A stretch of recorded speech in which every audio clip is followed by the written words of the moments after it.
18 साल का ब्रिजेश और 15 साल की मालती एक दूसरे के साथ पूरी जिंदगी बिताने के सपने देख रहे थे। दोनों ने अपने छोटे से गांव में सादगी और खुशी के साथ जीवन बिताने का सपना देखा। कुछ समय बाद मालती गर्भवती हो गई। ब्रिजेश और गांव वाले बहुत खुश थे, लेकिन नियति को कुछ और ही मंजूर था। बेटी को जन्म देते वक्त मालती का देहांत हो गया। ब्रिजेश टूट गया।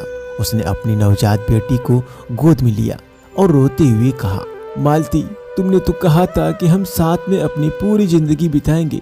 अब मैं तुम्हारे बिना क्या करूंगा? मेरी बेटी को कौन संभालेगा? कुछ दिनों तक ब्रिजेश मालती के शोक में डूबा रहा। उसकी आंखों में हर वक्त आंसू रहते थे। फिर एक दिन उसका ध्यान अपनी बेटी पर गया। उसने बेटी को गोद में उठाते हुए कहा, मेरी बेटी, तू बिल्कुल अपनी माँ जैसी लगती है। तेरा नाम चुन्नी रखूंगा। अब तू ही मेरी जिंदगी है। गांव की एक महिला जो इन दिनों चुन्नी की देखभाल कर रही थी, उसने ब्रिजेश से कहा, ब्रिजेश, देखो, चुन्नी के दाहिने हाथों में एक नीला निशान है। ब्रिजेश ने देखा और चौंकते हुए कहा, अरे, यह तो मेरे हाथ में जैसा निशान है वैसा चुन्नी के हाथों में भी निशान है। मेरी बेटी, मेरी अपनी चुन्नी। ऐसा कहते हुए वो अपने बेटी को सीने से लगा लेता है। चुन्नी को एक बेहतर जीवन देने के लिए ब्रिजेश ने गांव छोड़कर शहर जाने का फैसला किया। वह अपनी बेटी को लेकर बस में सवार हुआ। दोनों के दिल में नए सपनों की किरणें थी, लेकिन किस्मत ने एक और दर्दनाक मोड़ लिया। रास्ते में बस का ब्रेक फेल हो गया। बस जोर जोर से हिलने लगी। अंततः एक पेड़ से जाकर टकरा गई।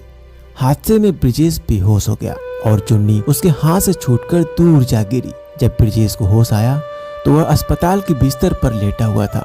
उसकी आंखें फूट फूट कर रोने लगी। चुन्नी, मेरी बेटी कहाँ गई? हे भगवान, अब मुझसे मेरी बेटी को क्यों छीन लिया?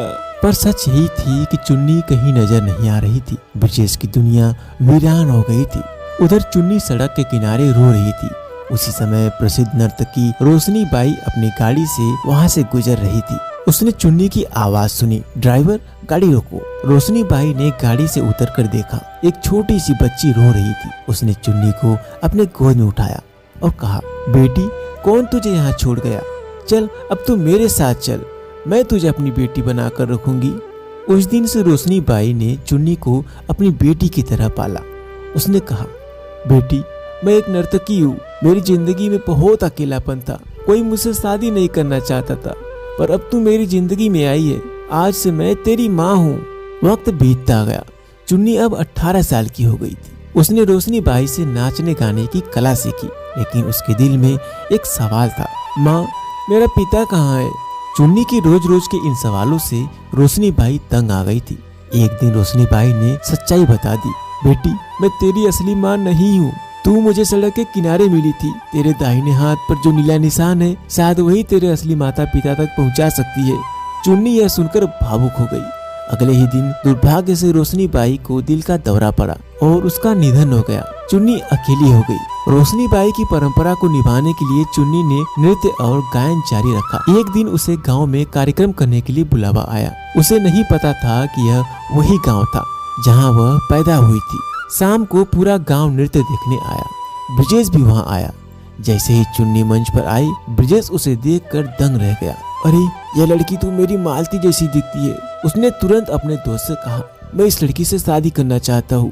प्रोग्राम खत्म होने के बाद उस दोस्त ने चुन्नी से शादी की बात की। चुन्नी ने कहा, मुझ जैसी नर्तकी से कोई शादी करना चाहता है? यह मेरे लिए बहुत खुशी की बात है।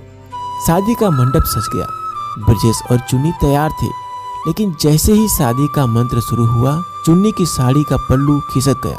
ब्रिजेश की नजर उसके हाथ के नीले निशान पर पड़ी। अरे, यह निशान तुम्हारे हाथ पर कैसे है? चुन्नी ने कहा, यह निशान बचपन से ही है। शायद मेरे माता पिता के हाथ पर भी ऐसा ही निशान होगा। ब्रिजेश ने अपना हाथ दिखाया और रोते हुए कहा, चुन्नी, मैं तुम्हारा पिता हूँ। यह सुनकर चुन्नी की आंखें भर आई। उसने ब्रिजेश को गले से लगा लिया और कहा, पिताजी, मुझे माफ कर दीजिए। मुझे नहीं पता था कि आप मेरे पिता हैं। शादी का मंडप अब एक पुनर्मिलन का गवाह बन गया था। पिता और बेटी ने एक दूसरे को पाया। अब दोनों ने एक साथ गांव में खुशहाल जिंदगी बिताने का फैसला किया।